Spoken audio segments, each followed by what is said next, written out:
Assalamualaikum warahmatullahi wabarakatuh. Perkenalkan, nama saya Furqon Alfikri dengan NPM 2335 10370 dari kelas 6E. Di sini saya akan membaca e-book pemrograman mobile arsitektur kode dan kopi versi 0.1 yang ditulis kembali oleh Bapak Muhammad Rizky Fadilah STMENG. Di sini saya akan memulai membaca dari bab 1, yaitu The Philosophy of Bridge atau arsitektur React Native. Di sini ada capaian pembelajaran atau learning outcomes. Yang pertama, memahami perbedaan fundamental antara pembangunan native, hybrid, dan cross-platform. Yang kedua, menjelaskan arsitektur the bridge dan evaluasi menuju JSI JavaScript interface. Yang ketiga, menganalisis peran ekosistem Expo dalam pengembangan aplikasi modern. Yang keempat, menyiapkan lingkungan pengembangan yang robust dan standar industri. Kemudian yang terakhir adalah memahami siklus hidup life cycle aplikasi React Native dari inisialisasi hingga rendering. Masuk sebab yang pertama, yaitu native versus hybrid versus cross-platform, the battle royale. Dalam dunia pengembangan aplikasi mobile, kita dihadapkan pada dilema klasik yang mirip dengan memilih konsol gaming. Apakah kita harus setia pada satu platform eksekutif atau mencari solusi yang bisa dimainkan di mana saja? Pengembangan native adalah pendekatan puristic di mana kita menulis kode khusus untuk setiap sistem operasi, yaitu Swift atau Objective-C untuk iOS dan Kotlin atau Java untuk Android. Pendekatan ini memberikan performa yang sangat maksimal karena kode berinteraksi langsung dengan hardware tanpa perantara, ibarat bermain game PC dengan spesifikasi sultan yang dioptimalkan penuh. Namun, kelemahannya sangat jelas dan menyakitkan bagi dompet serta waktu, yaitu kita harus membangun dua aplikasi terpisah dengan dua tim developer yang berbeda. Bayangkan jika sebuah startup harus menggaji dua divisi engineering hanya untuk meluncurkan satu produk yang sama. Tentu, ini adalah mimpi buruk bagi efisiensi anggaran. Selain itu, sinkronisasi fitur antar versi Android versus iOS seringkali menjadi masalah logistik yang rumit karena perbedaan kecepatan pengembangan di kedua tim tersebut.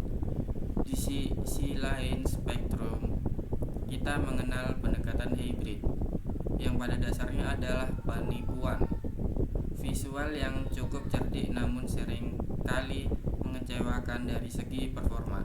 Aplikasi hybrid sebenarnya hanyalah sebuah website yang dibungkus dalam cangkang aplikasi atau web view. Mirip seperti membuka situs web di browser tetapi tanpa address bar di bagian atas. Teknologi seperti Ionic atau Ponegap Cordova mempopulerkan metode ini karena kemudahannya.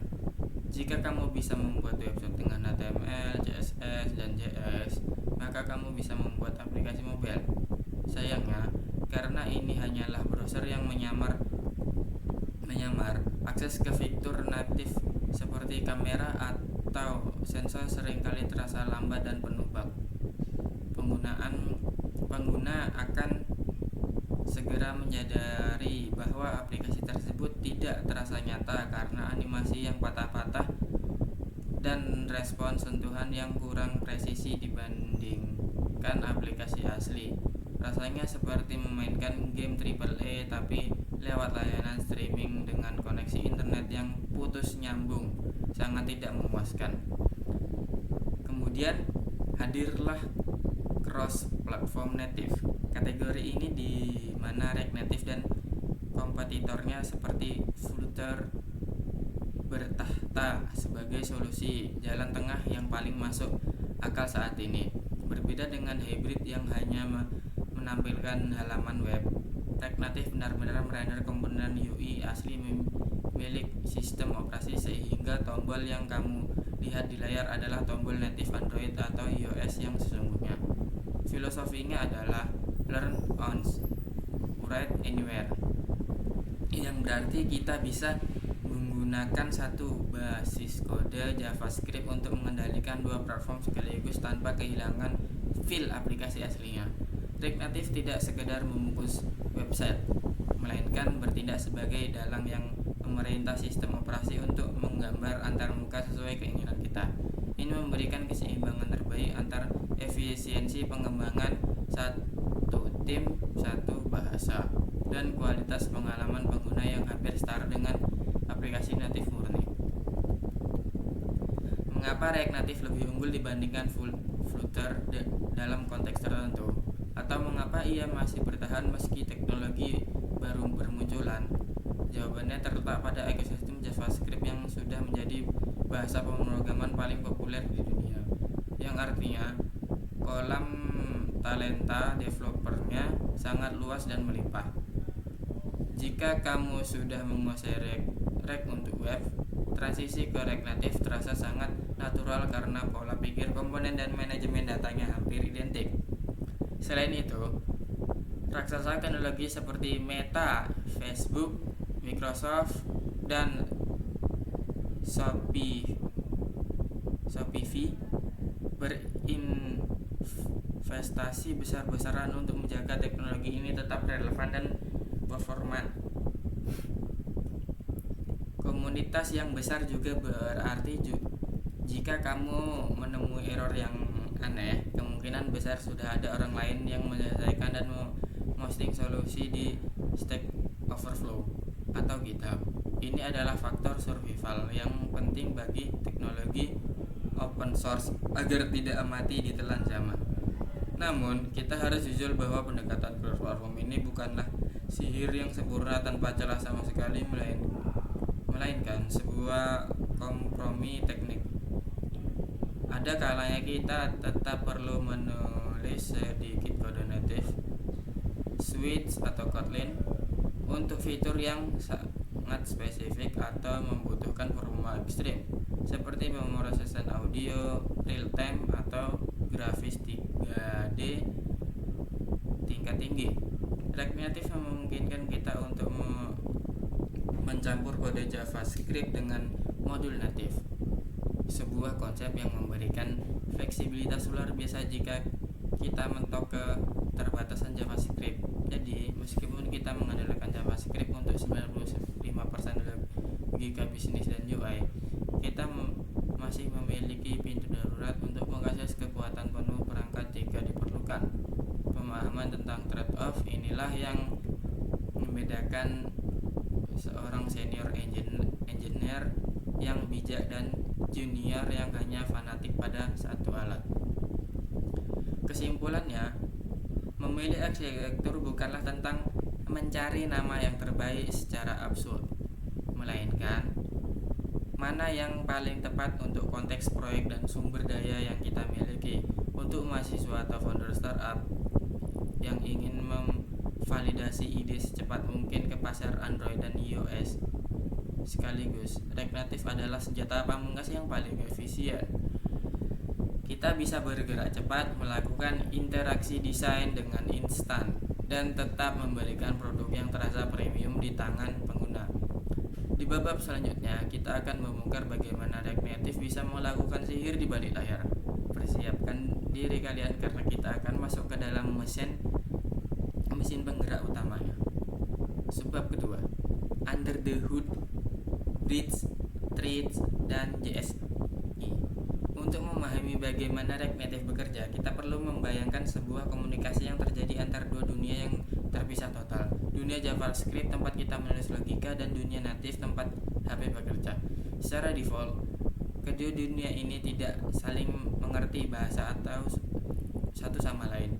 JavaScript tidak paham apa itu UI view di iOS dan tidak peduli apa itu arrow function di JS.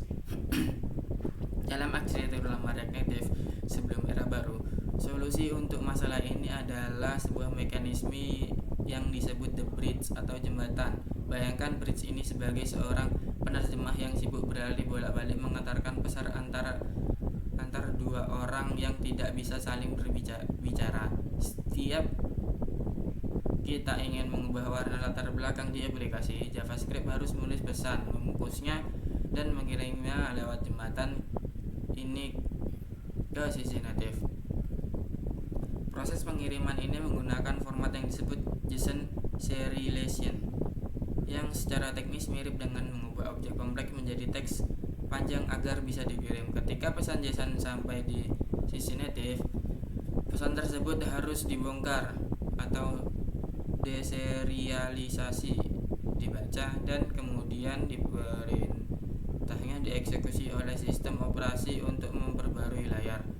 Proses bungkus membungkus, serialisasi, dan bongkar membongkar deserialisasi ini memakan waktu dan sumber daya komputasi yang tidak sedikit jika dilakukan jutaan kali per detik. Inilah yang sering menjadi penyebab utama aplikasi React Native zaman dulu terasa lag dan patah-patah saat melakukan animasi kompleks atau scroll cepat. Jembatannya macet karena terlalu banyak truk data yang mencoba lewat di waktu yang bersamaan, menciptakan kemacetan luas lintas digital. Selain masalah serialisasi, React Native beroperasi menggunakan sistem multithreading yang memisahkan tanggung jawab kerja ke jalur yang berbeda-beda agar UI utama tidak macet. Ada 3 thread utama yang harus dikenal: main thread atau UI thread yang dimiliki oleh sistem operasi yang menangani tampilan, JavaScript thread tempat kode kita berjalan, dan shadow thread yang menghitung tata letak atau layout. Masalah sering muncul karena JavaScript thread dan main thread bekerja secara asinkron, artinya mereka tidak selalu sinkron dalam waktu nyata. Contoh klasiknya adalah saat kamu menggeser daftar panjang dengan cepat, kadang layar terlihat putih kosong sesaat karena pesan DJS thread belum sampai ke main thread lewat jembatan yang macet tadi. Ketidaksinkronan ini adalah harga mahal yang harus dibayar demi fleksibilitas JavaScript. Namun, kabar baiknya adalah dunia React Native telah berevolusi dengan diperkenalkan arsitektur baru yang bernama JSI atau JavaScript Interface. JSI ini adalah game changer yang menghapuskan konsep jembatan lambat tadi dan menggantikan dengan komunikasi langsung. Dengan JSI, kode JavaScript kita bisa memegang referensi langsung ke objek C++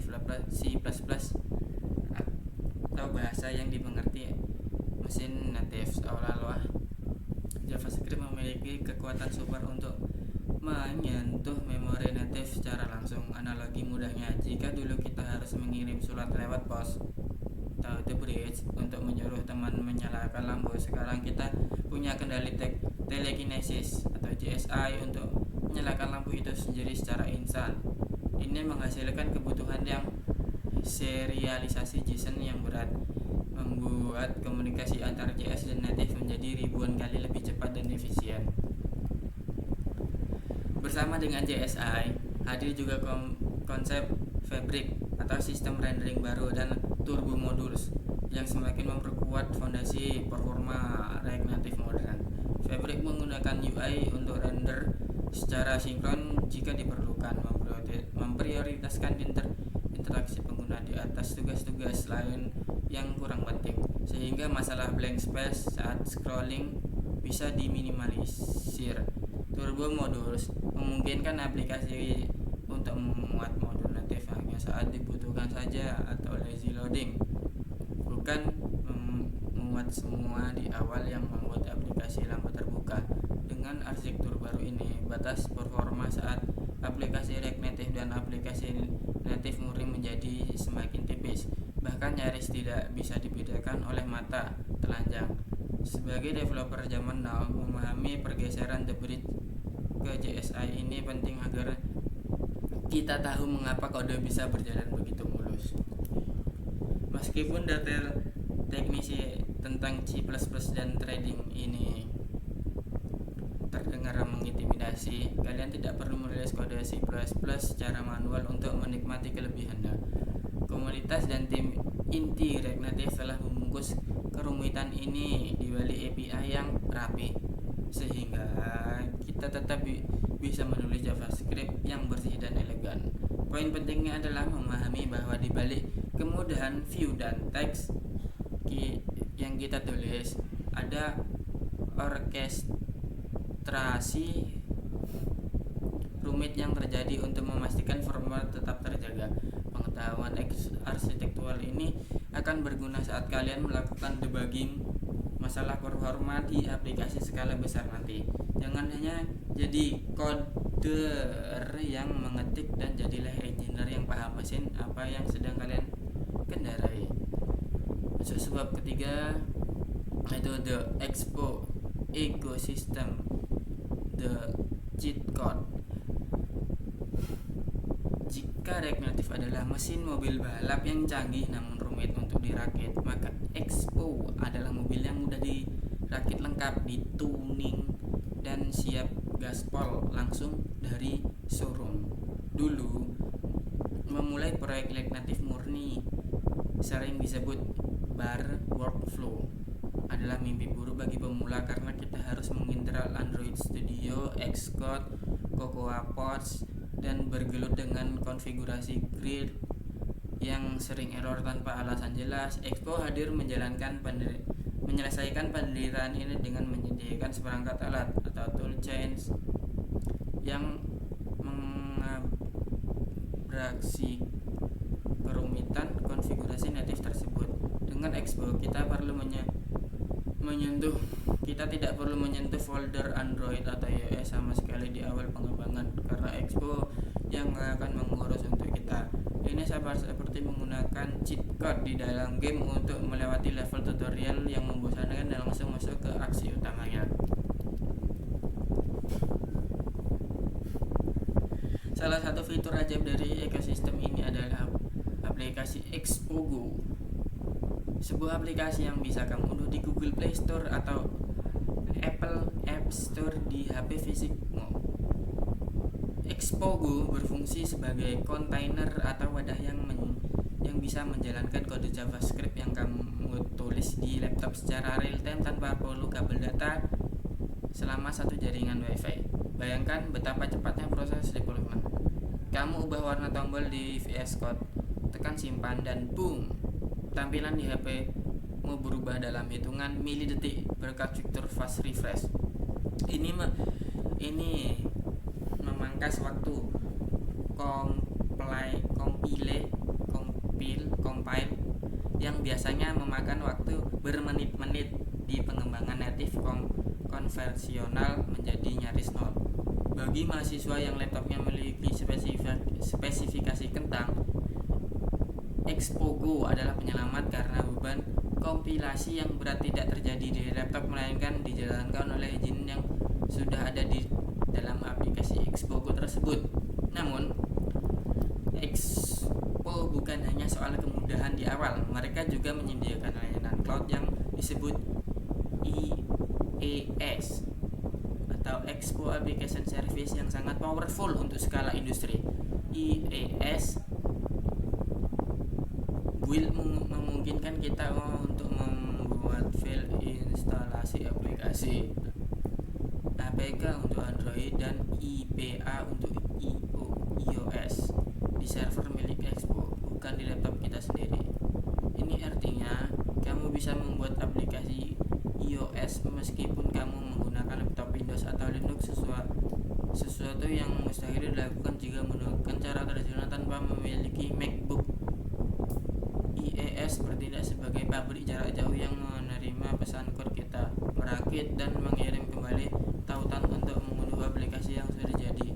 Fitur ini mendemokratisasikan pengembangan aplikasi mobile, memastikan bahwa siapapun bisa merilis aplikasi ke App Store tanpa terhalang tembok eksklusivitas perangkat keras Apple.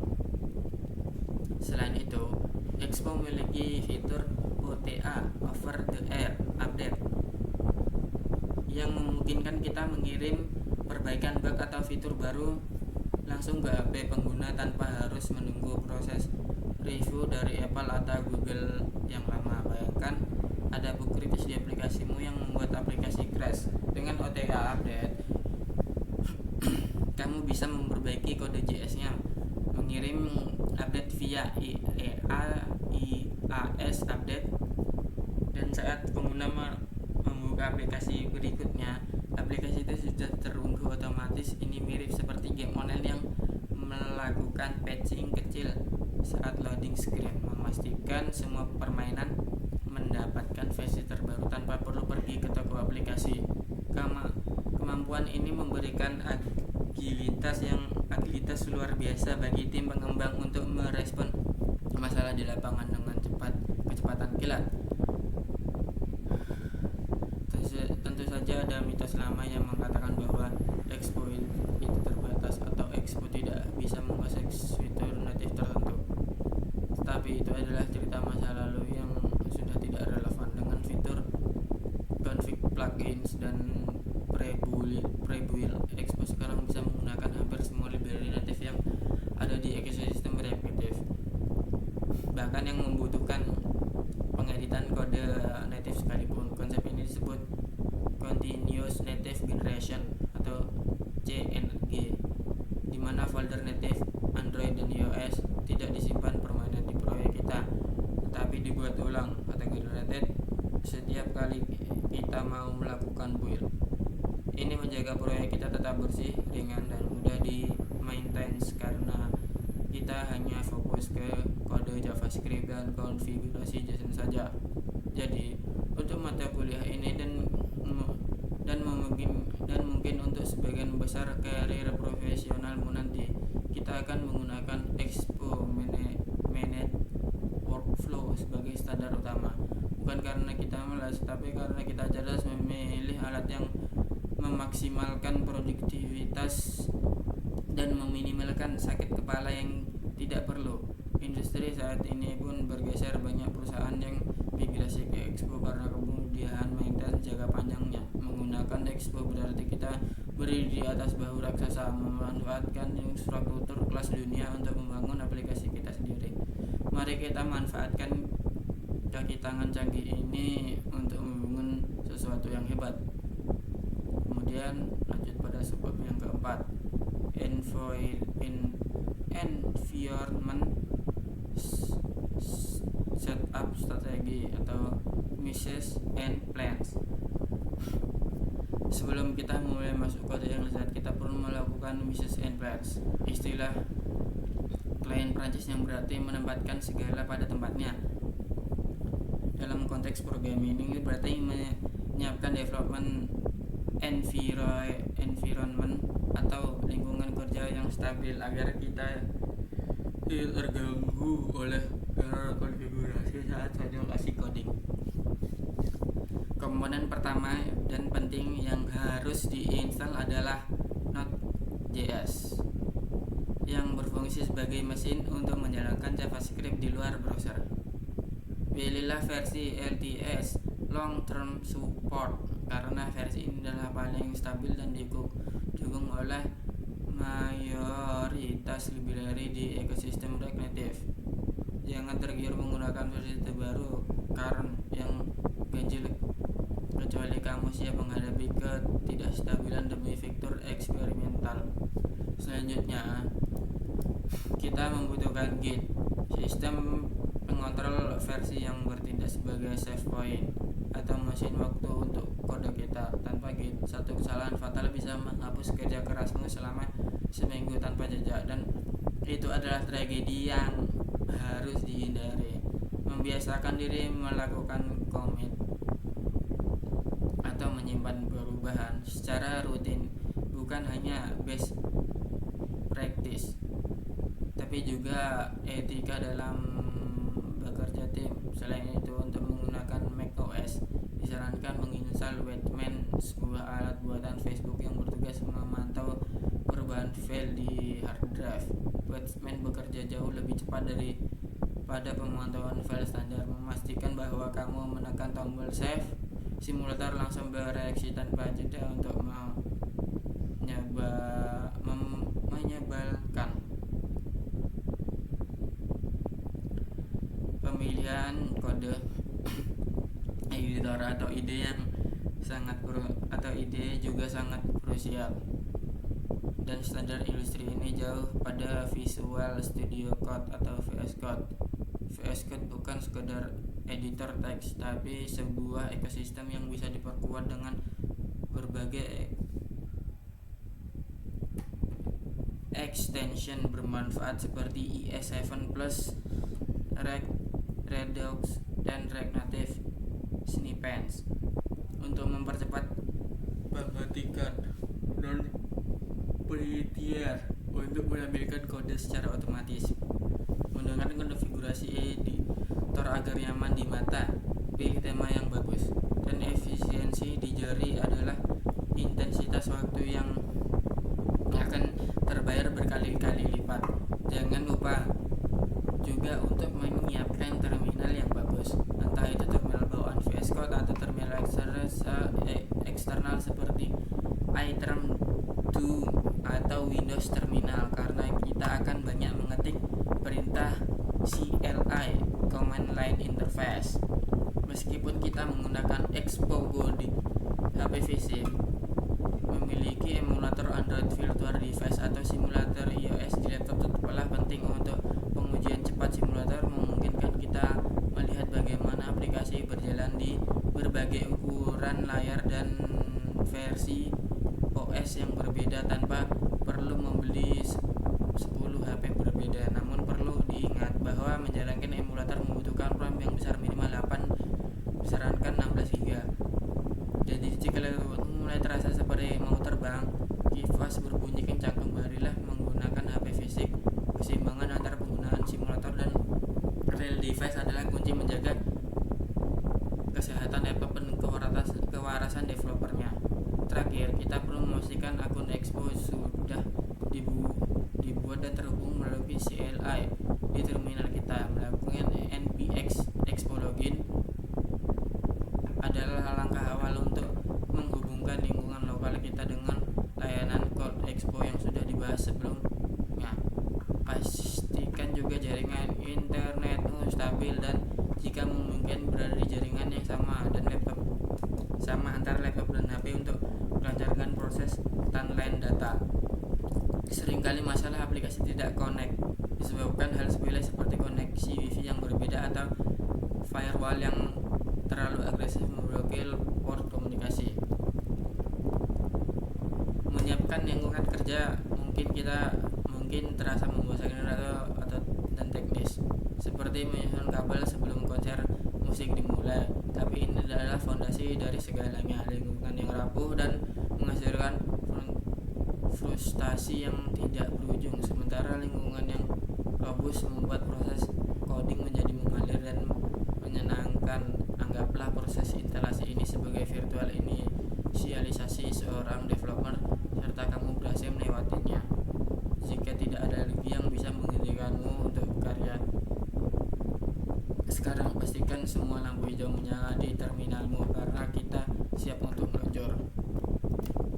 Lanjut pada sebuah kelima, React Native Life Cycle from Zero to Pixel. Pernahkah kamu bertanya-tanya apa yang sebenarnya terjadi dalam jeda waktu spesifikasi detik antara saat kamu mengetuk ikon aplikasi hingga tampilan pertama muncul? Memahami siklus hidup atau life cycle inisialisasi aplikasi React Native adalah kunci untuk mengoptimalkan performa awal startup time. Semua dimulai ketika sistem operasi Android atau iOS membuat native binary aplikasi ke dalam memori seperti menyalakan mesin mobil pada tahap awal, main threads atau UI threads aktif, dan mulai menyiapkan wadah kosong atau root view. Tempat aplikasi React Native akan digambar nantinya. Di saat yang sama, JavaScript engine seperti Hermes atau JavaScript Core mulai dipanaskan dan disiapkan untuk mengeksekusi kode. Langkah kedua adalah pembuatan JS bundle, yaitu satu file raksasa yang bersih seluruh kode JavaScript kita beserta semua library yang kita gunakan. Inilah mengapa ukuran aplikasi menjadi penting. Semakin besar kode kita, semakin lama waktu yang dibutuhkan untuk memuat dan parsing bundle ini. Disinilah JavaScript thread mulai bekerja keras, membaca instruksi demi instruksi dan memulai mengeksekusi logika awal aplikasi. Jika kita menaruh terlalu banyak logika berat di fase inisialisasi ini, aplikasi akan terasa lambat, terbuka, atau menampilkan layar putih, buat screen of death terlalu lama. Oleh karena itu, praktik terbaiknya adalah melakukan pembuatan data berat secara lazy atau berbelakang setelah UI utama muncul. Setelah kode JS tereksekusi, dimulai proses pembuatan pohon di mana React mulai menyusun hierarki komponen virtual DOM. React akan menentukan komponen apa saja yang harus pertama kali, apakah ini halaman login atau halaman home, beserta komponen anak-anaknya seperti tombol, teks, dan gambar. Informasi struktur ini kemudian dikirimkan via JS fitur baru ke sisi native untuk diubah menjadi tampilan data. Disinilah sihir itu terjadi. Instruksi view di JavaScript diterjemahkan menjadi view group di Android atau UI view di iOS. Proses ini disebut mounting, di mana komponen virtual akan mewujud menjadi pixel yang bisa dilihat dan disentuh oleh pengguna. Setelah aplikasi tampil, kita masuk ke phase update atau re-render yang merupakan siklus hidup yang akan berulang terus-menerus selama aplikasi digunakan. Setiap kali ada perubahan data, state perubahan atau input dari pengguna, tombol tekan di React akan menghitung ulang apa yang perlu dirubah di layar. Kuncinya di sini adalah efisiensi. React Native berusaha keras untuk hanya memperbarui bagian layar yang berubah saja, bukan menggambar ulang seluruh halaman dari nol. Memahami kapan dan mengapa sebuah komponen melakukan re-render adalah skill vital untuk mencegah aplikasi menjadi lambat. Seiring bertambahnya fitur, kita akan membahas teknis optimasi ini lebih dalam di bab selanjutnya. Terakhir, ada fase unmounting, yaitu ketika sebuah komponen dihapus dari layar, misalnya saat pengguna berpindah dari halaman home ke halaman setting. Pada fase ini sangat penting untuk melakukan pembersihan clean up, seperti mematikan timer, membatalkan request data yang belum selesai, atau berhenti mendengarkan sensor GPS jika kita lupa melakukan pembersihan atau terjadi kebocoran memori atau memory leak, di mana aplikasi memakan RAM semakin besar lama kelamaan hingga akhir crash karena kehabisan memori. Ini mirip seperti lupa mematikan keran air sebelum meninggalkan rumah. Awalnya tidak masalah, tapi lama-lama rumah bisa banjir. Memahami siklus hidup ini memberikan kita visi X-ray terhadap aplikasi yang kita buat. Kita tidak lagi melihat aplikasi sebagai kotak hitam misterius, melainkan sebagai serangkaian proses logis yang bisa diukur, diprediksi, dan dioptimalkan. Dengan pengetahuan ini, kita bisa menempatkan logika kode di tempat yang tepat, kapan harus memuat data dan kapan harus memulai animasi, dan kapan harus membersihkan sampah memori. Inilah fondasi arsitektural terakhir sebelum kita mulai menulis baris kode pertama kita di bab berikutnya. datang di dunia di mana kode memanggil pixel. Kemudian masuk pada sebab yang keenam, yaitu integrasi keislaman dan spiritual, the spiritual bridge. Dalam mempelajari existential reignative, kita menemukan bahwa inti kekuatan terletak pada kemampuan menghubungkan dua dunia yang berbeda, JavaScript dan native, agar dapat bekerja sama menciptakan sesuatu yang bermanfaat. Konsep teknologi ini sebenarnya memiliki resonansi yang kuat dengan nilai-nilai Islam, filosofi the bridge, dan ta'aruf atau saling mengenal.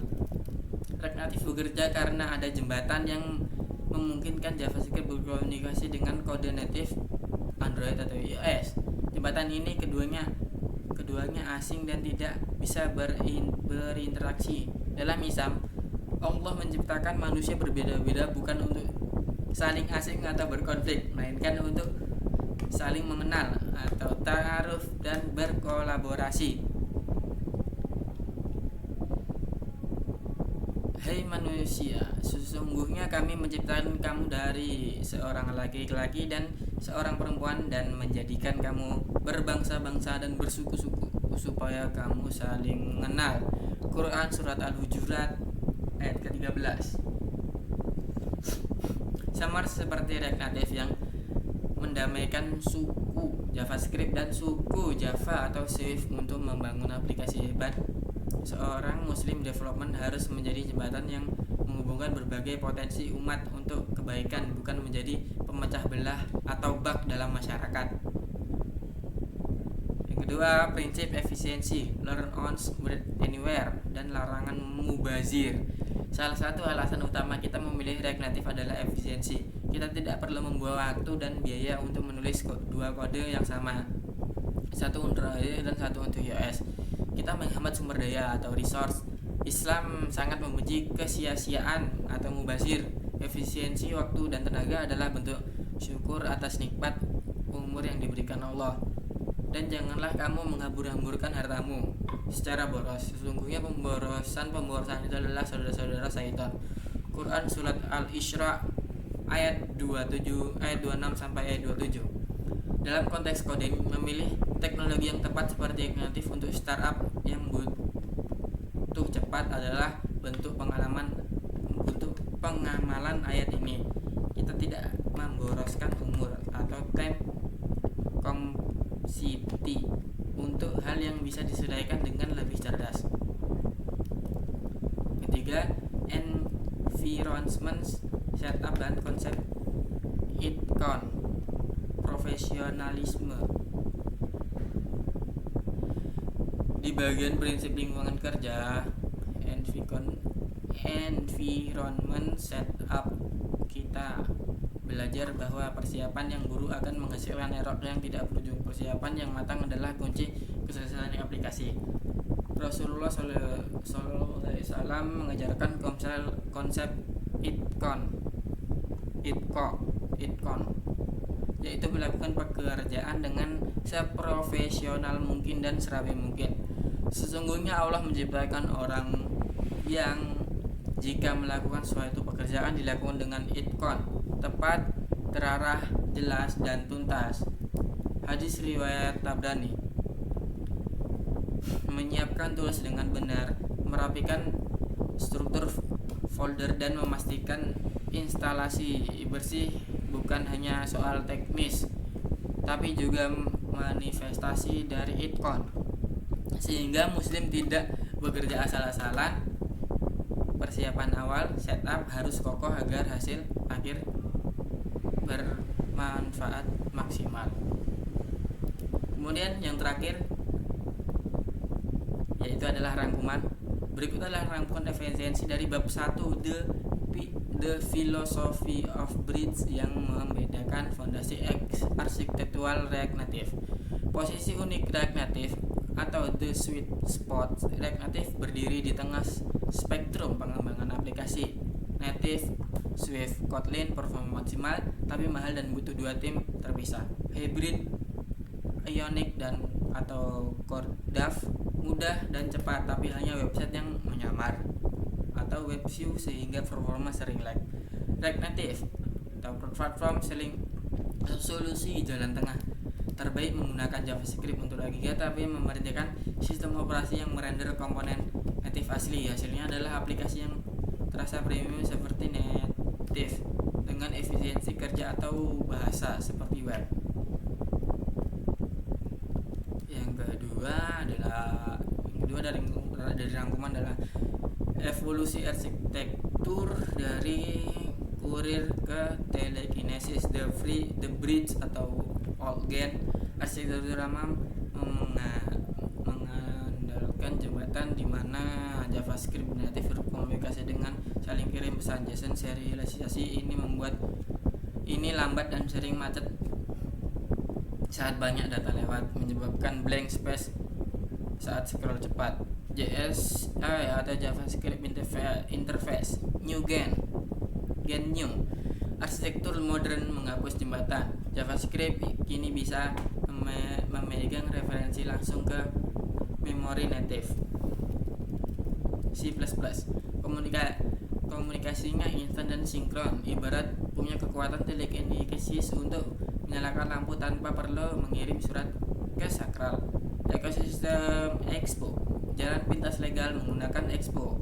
Manajemen workflow adalah standar modern terutama untuk memula dan tim yang ingin bergerak cepat tanpa ribet. Expo mengurus konfigurasi rumit Android atau iOS di balik layar. Expo Go, aplikasi wadah untuk menjalankan codingan di HP secara fisik real time tanpa perlu kompilasi berat di laptop. ESA Expo Application Service, layanan call untuk membuild aplikasi .apk atau .ipa tanpa butuh laptop spek dewa.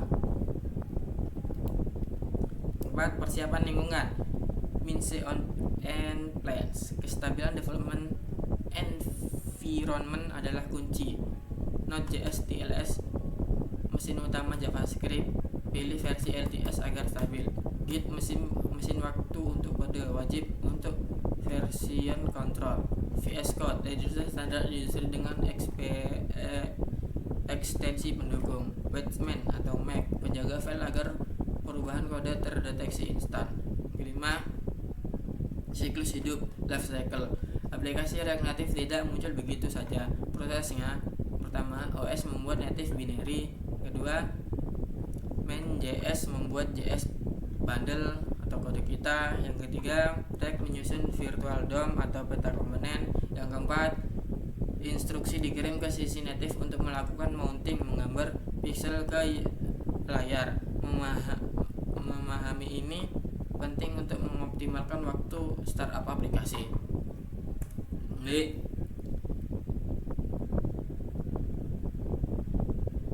Di sini tinggal yang evaluasi kompetensi dan studi kasus dan analisa krisis hanya untuk mengevaluasi dari bab 1.